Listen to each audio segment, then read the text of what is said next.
Tandika koyeba enime nakosalaka Baka koyeba yo enime ozali nakosalaka Samaria koyeba yo enime ozali nakosalaka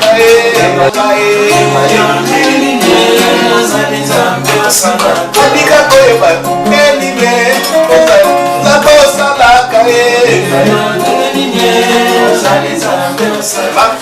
La Bible dit,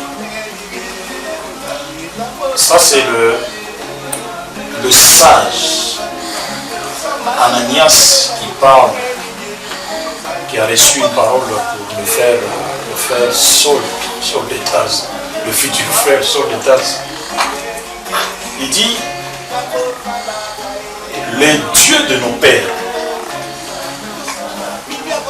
t'a destiné, j'aime beaucoup Dieu ce verset-là, fort, t'a destiné, Jean-Marie, le Dieu de nos pères t'a destiné à connaître sa volonté.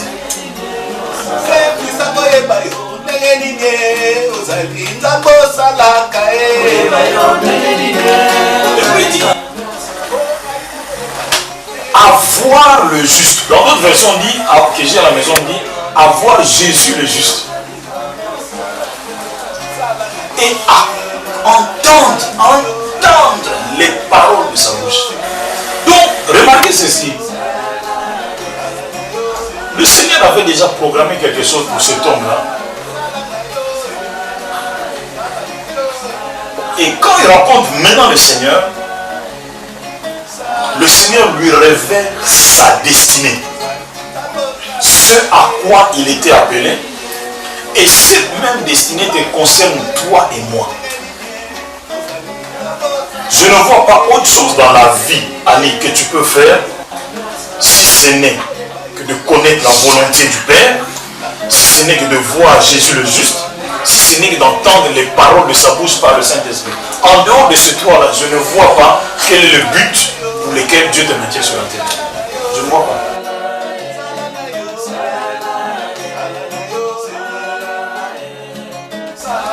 Moi, ado, Dieu, le Père, m'a destiné. Donc il a tracé le chemin de ma vie pour connaître sa volonté à lui.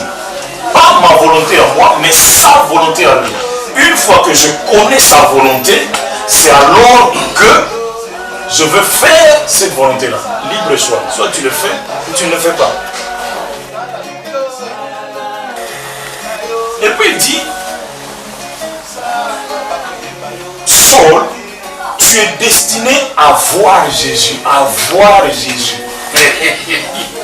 Hein?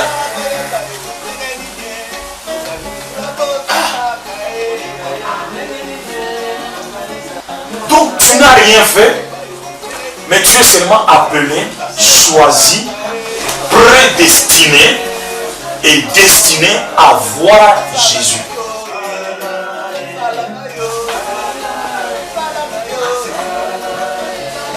Amen. Sans prière, hein, sans condamnation, sans culpabilité. Même, écoute, même Saul, même si tu as tué des chrétiens dans le temps, ok? Mais moi j'étais destiné à entendre les paroles de ma bouche.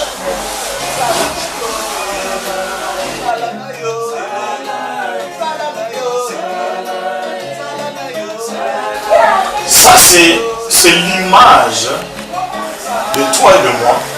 C'est l'image de la nouvelle création. C'est l'image de ceux qui sont appelés par Dieu. C'est l'image de toute personne qui a reçu Christ comme Seigneur et Sauveur. Un point, un trait.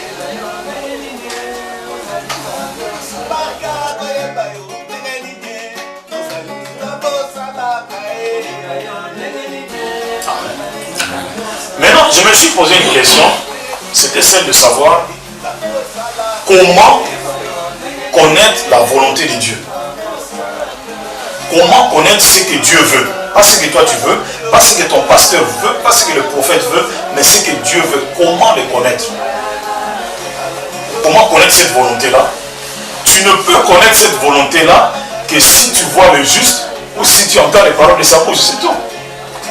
Donc la somme de voir le juste et d'entendre les paroles de Dieu par le Saint-Esprit égale connaître sa volonté.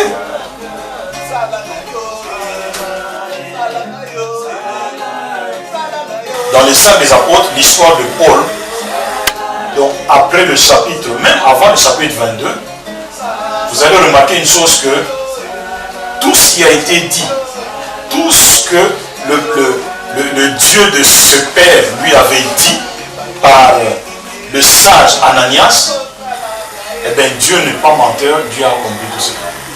Pourquoi? Parce que en lisant les Écritures, Paul avait bel et bien vu Jésus, il avait bel et bien entendu les paroles de sa bouche par le Saint-Esprit, et puis il avait compris, il avait connu et il avait fait la volonté de Dieu. Donc ça c'est une preuve pour toi et moi, pour dire qu'il est impossible à Dieu de mentir. Tout ce qu'il dit, il finit toujours par l'accomplir. Amen. Alors maintenant, j'ai fait un pont, n'est-ce pas, entre ce verset biblique, entre la destinée, sur la destinée de Paul. Moi je crois que quand on dit, nous avons toujours l'habitude de dire, ah mon Dieu, ta destinée là est terrible. Non, je crois que la seule destinée, hein, c'est de connaître la volonté de Dieu. En dehors de ça, je ne vois pas de destinée. Acheter des maisons, avoir de belles voitures, ce n'est pas une destinée ça. Ok? Mais je crois que la destinée, c'est celle qui est déclarée ici par le Saint-Esprit, n'est-ce pas, par la bouche du vieux Ananias. Mais j'ai essayé de voir une chose. Si nous allons dans le livre de Jean, je ne veux pas être bon aujourd'hui, c'est juste pour nous rappeler certaines choses. Si nous allons dans les livres de Jean, vous connaissez très bien ce verset-là, et nous faisons seulement un rappel. Dans Jean 4, verset 34, quand les disciples ont apporté à manger à Jésus, Jésus a dit ceci. Il dit, avant cela, je crois au verset 31, il dit, j'ai à manger une nourriture que vous ne connaissez pas. Et puis il descend au verset 34, dans Jean 4, il dit, ma nourriture, bilei nangai. En Ingala on dit bilei, donc ma nourriture à moi là, et de faire la volonté de celui qui m'a envoyé. Même chose avec Paul. Et puis il dit, il a accompli son œuvre. Alors je me suis posé une question, mais l'œuvre qu'il devait accomplir là, c'est quoi? Moi je suis sûr et certain, c'est l'ensemble de toutes les fois qu'il a accompli la volonté, qu'il a fait la volonté de son Père, la finalité, ça s'appelle l'accomplissement de ses œuvres. C'est pourquoi sur la croix il a dit tout est accompli. Donc cela veut dire non papa, toutes tes volontés là, je les ai faites. C'est tout.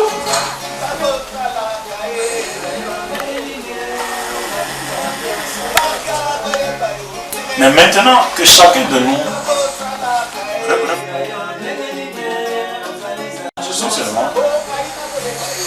la destinée de Jésus, c'est faire la volonté du Père.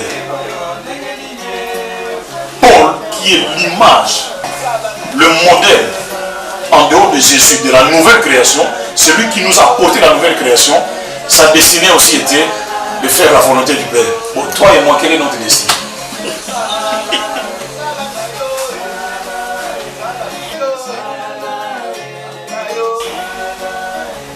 What are we going to do now? Just to do the will of God.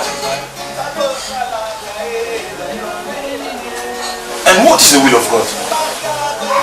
The will of God is to see the just Jesus Christ and to hear from Him through the Holy Spirit. That's the will of God. I don't know if you have another will of God. Maïso, je ne sais pas si tu as une autre.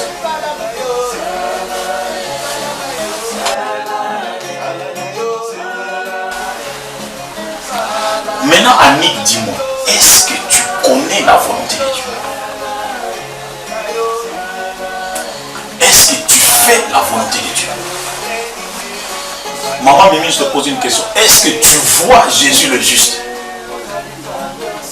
Papa, moi, je vais te poser une question. Est-ce que tu entends les paroles de sa bouche? C'est ça.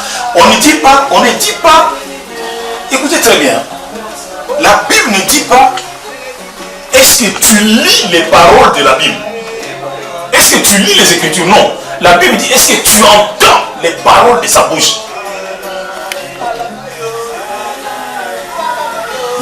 Il y a une différence entre les Écritures et la parole de sa bouche. Oui.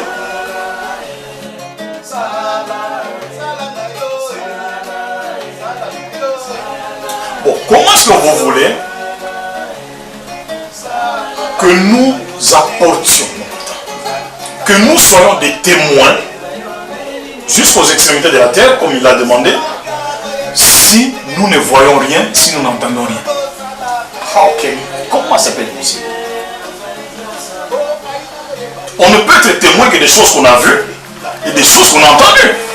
Mais toi, tu n'entends rien, tu ne vois rien. Qu'est-ce que tu vas être témoin de quoi?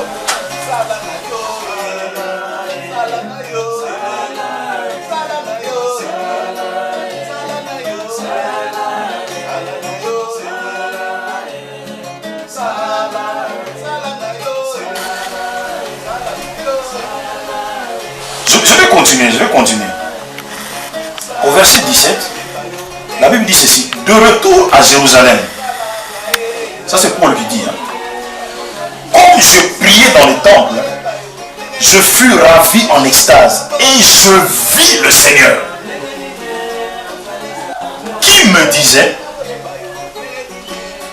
Donc quand il a vu, il a entendu, c'est alors qu'il va connaître maintenant la volonté. Qui me disait quoi? Hâte-toi et sors promptement de Jérusalem parce qu'ils ne recevront pas ton témoignage sur moi.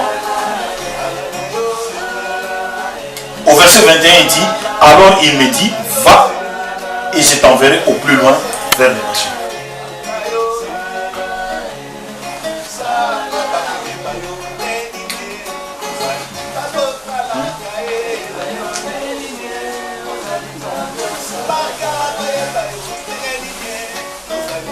Au plus loin. Donc, il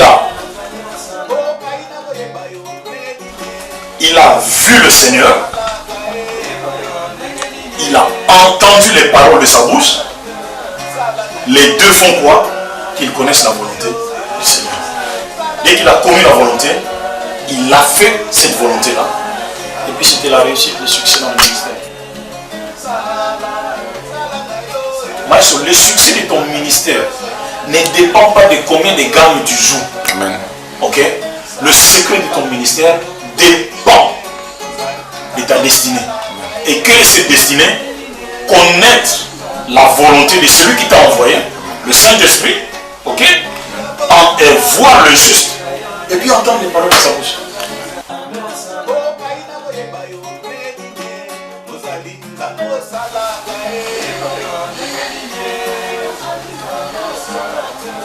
Alléluia. J'étais en train, on en a parlé avec l'homme de Dieu pendant la semaine, j'étais en train de suivre un homme de Dieu, un Africain là. J'étais curieux, ces jours-ci je suis curieux, quand je rentre sur internet, surtout d'entendre, de suivre les interviews des gens des anciens quand même, des aînés dans la foi. Okay? Même de nos frères entre nous là, écoutez un peu comment est-ce qu'ils parlent, comment est-ce qu'ils ont expérimenté les choses de Dieu. Ce frère-là a dit ceci. C'est un frère dont le ministère est vraiment béni à un tel niveau qu'il s'est produit de miracles dans son ministère. Il a dit ceci, il dit non. Un jour il était en prière. Dieu a envoyé son ange. Il a vu la présence de l'ange comme ça, comme Marie avait vu. Et l'ange lui a donné tous les détails de son ministère. Tout concernant son ministère. Maman, un miracle, tout a édifié. Comment les morts vont être ressuscités? L'ange lui a tout donné. L'ange a donné même d'une manière précise le nombre d'années que son ministère devait être influent sur la terre. Il a dit, il n'a même pas fait un quart. Aujourd'hui, il n'a même pas fait un quart. Le nombre d'années que Dieu a envoyé lui dire par son ange. Donc automatiquement, ce frère-là, sa destinée a complètement changé. Ok? Et quand tu connais cette destinée-là, automatiquement ta foi est bouleversée. Tu n'auras plus une foi artificielle là, une foi naturelle ou une foi... Non, non, non, là ça change. Tu as maintenant la foi de Jésus-Christ lui-même. Et ce frère-là, il dit quoi? Annick, écoute ça. Il dit non, un jour il était en prière, Dieu lui dit,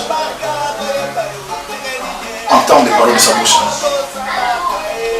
Le Saint-Esprit lui dit, dès que tu sors de ta prière, tu vas rassembler 500 femmes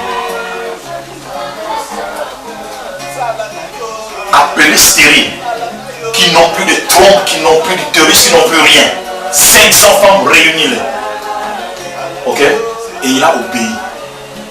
Donc il a connu la volonté, et puis il a fait, il a obéi, il a appelé toutes les femmes stériles du quartier, disons de la sous-région là. Ok? Il y a eu 500 femmes. Il a dit aux 500 femmes là, il dit, bon écoutez, les enfants sont ici, prenez déjà vos enfants. Commencez à prendre. Chacune prenait son enfant. Même en tous en maternité, chacune prenait son enfant. Ok? Et il a dit ceci, le Seigneur l'a étonné. Un an après 1 an et 2 mois, il a rappelé toutes ces femmes-là. Il y avait plus de 500 bébés de même âge.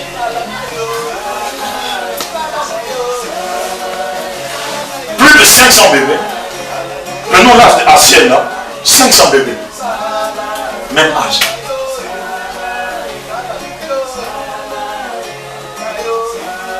Donc pour nous encourager, pour nous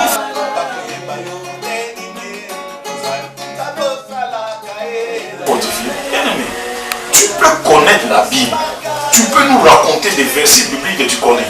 Mais si tu ne connais, si tu ne vois pas le juste, si tu n'entends rien de sa bouche, non, ne viens pas nous raconter n'importe quoi. Non. Nous voulons voir. Nous voulons voir Jésus élevé. Non, Jésus est déjà élevé. Nous voulons entendre les paroles de sa bouche. Comment nous voulons voir Jésus élevé? Il est déjà élevé, non? Non. Assis sur son trône, à la droite de la majesté divine, en train de siéger, de plaider pour nous, en notre faveur. Il parle, maintenant le Saint-Esprit capte ce message-là. Il est le filtre même de la voix de Jésus, et puis nous les communique. L'une des missions du Saint-Esprit, dans Jean, Jésus a dit, il vous enseignera toutes choses, il vous rappellera ce que je vous ai dit, il vous annoncera les choses à venir, pour qu'il annonce les choses à venir, donc nous devons écouter. Et puis il a dit, mes brebis entendent ma voix, mes brebis connaissent ma voix. Okay? Et puis Jésus lui dit non, il ne parlera pas de lui-même, il dira tout ce qu'il aura entendu.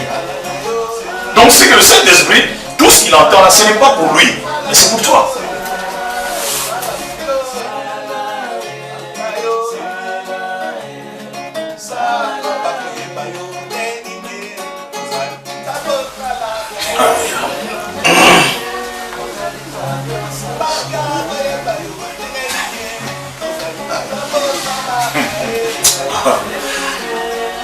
Il y a eu un jour, j'étais je crois dans le bateau.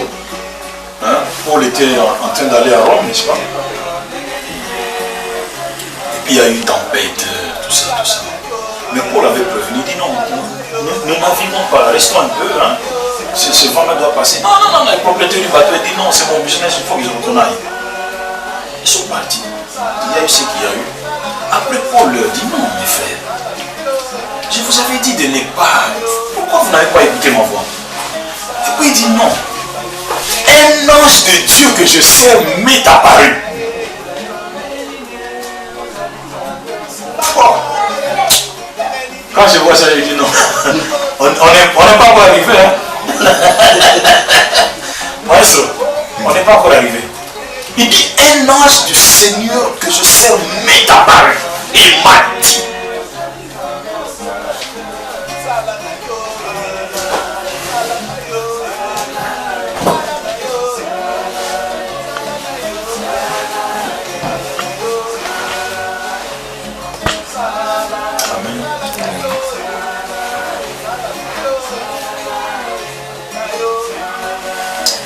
Vous savez,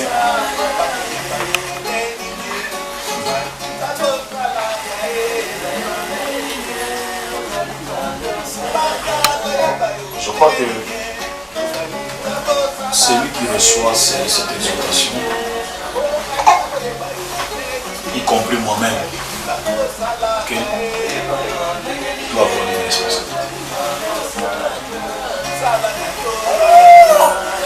Le monde va mal. Le monde a besoin de solutions. Dieu détient la solution. Même pas détient la solution, il est la solution. Amen. Notre Père. Pas Dieu, je dirais notre Père est la solution. Mais maintenant, le Père ne peut communiquer sa solution qu'à toute personne qui est susceptible de voir le juste et d'entendre les paroles de sa bouche. En fait, à toute personne qui a une destinée,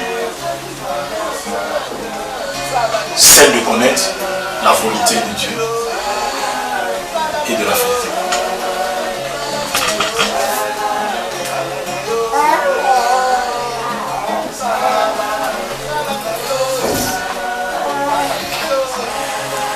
Même, on n'est pas très long, moi j'ai faim, je dois manger.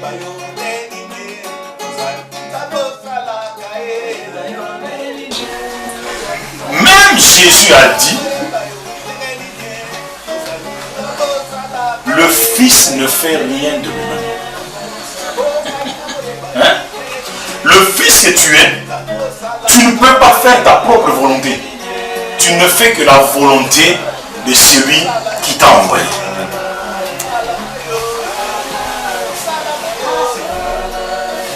Et puis il dit,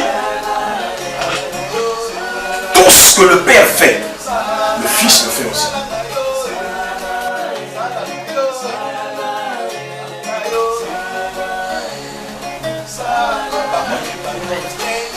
Amen. Je vais nous donner un exemple pour terminer. Papa Marie, je crois que tu seras d'accord avec moi. Nous connaissons l'histoire de Jean 5, n'est-ce pas? La piscine de Bethesda. La piscine à 5 portiques, là, disons. Écoutez, la Bible dit il y avait des malades, il y avait des paralytiques, il y avait des aveugles, il y avait des infirmes. Ok? Mais quand Jésus est allé à la piscine, la Bible dit il y en avait un grand nombre. Grand nombre. Ok? Alors maintenant la Bible nous dit ceci. Quand Jésus est arrivé là-bas, il s'est dirigé vers une personne seule, une seule personne. Mais pourtant, il y avait un grand nombre de malades. Quand je dis grand, quand la Bible dit grand nombre, ce n'est pas 20 personnes. Un grand nombre, c'est grand nombre. 20 personnes, c'est petit nombre. Il s'est dirigé seulement vers une personne. Parmi toute cette foule-là, il est allé seulement voir une personne. Et puis il lui dit, veux-tu être guéri? Le monsieur dit, non, je n'ai personne pour me plonger dans l'eau. Je lui ai dit, non, je ne sais pas comment te plonger dans l'eau. Hein? Lève-toi sur ma bras donner et marche. Mais et les autres malades.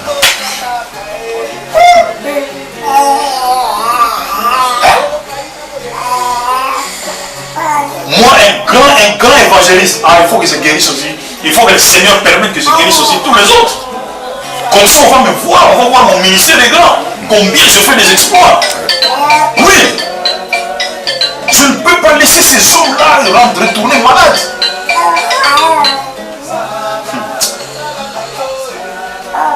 En fait, Jésus, ce qu'il a fait, il n'a fait que la volonté de son Père. Papa voulait seulement qu'une seule personne soit guérie.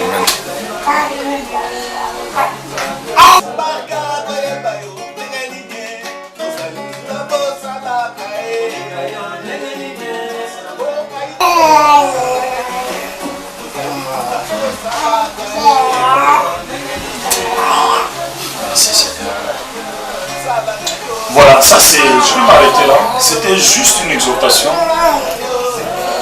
pour nous exhorter, pour nous édifier, pour nous encourager, pour nous fortifier, pour nous dire que nous avons une mission. Pour nous dire que, je peux me permettre même de dire ceci, on n'a pas encore commencé. Ouais, si on n'est pas encore arrivé. Si on n'est pas encore arrivé, si on n'a pas encore commencé. Hein? On va commencer. Hein? On va commencer maintenant.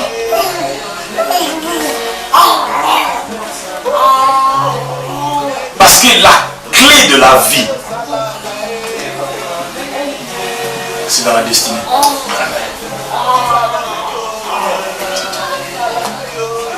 Je ne vois pas autre chose.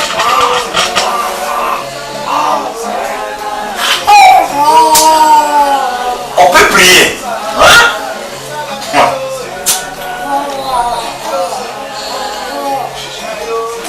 Mais il faut prier selon la volonté de Dieu. Pas va-et-vient. Non. Fini ces temps. Fini les temps de... Non, non. Détruire là, il ne faut pas détruire. Crier là, il ne faut pas crier. Non. Connaître d'abord la vérité.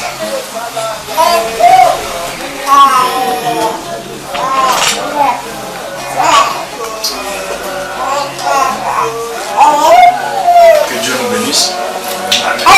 Continuez à nous bénir et à nous soutenir.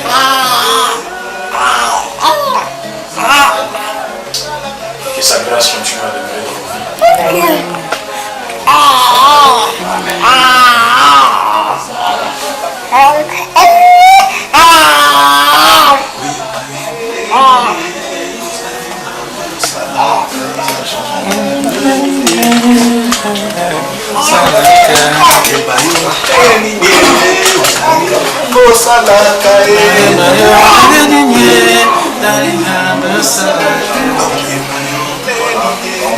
Vous savez, il y a une chose, pendant qu'on chantait,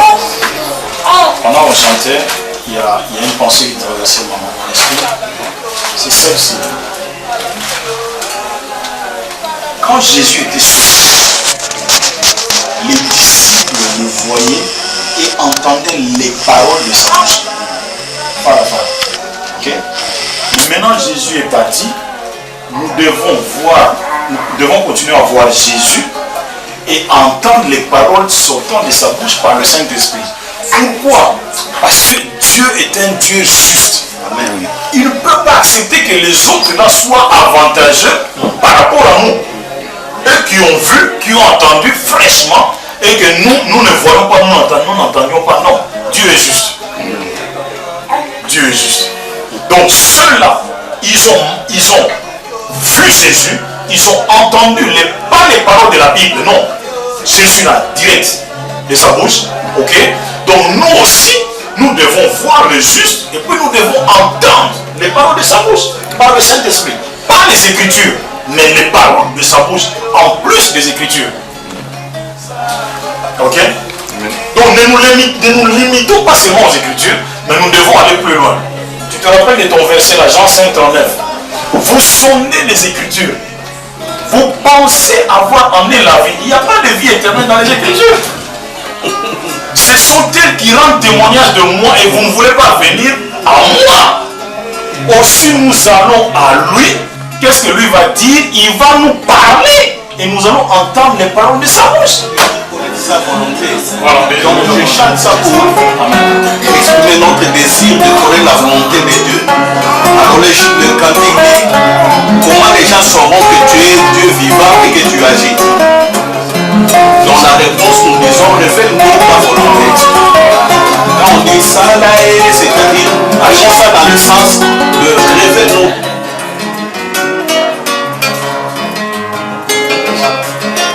Maestro.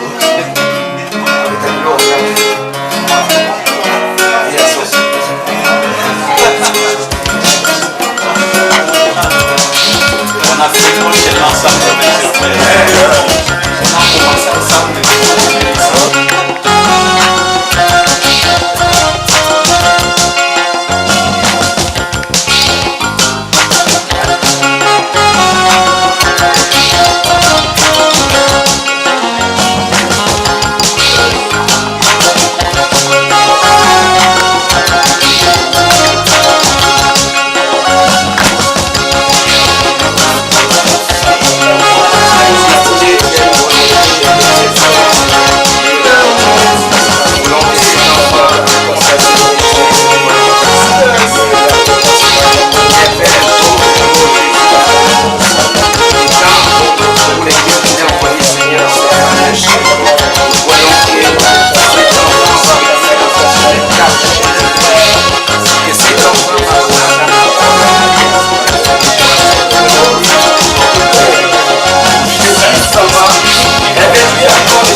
Déjà, je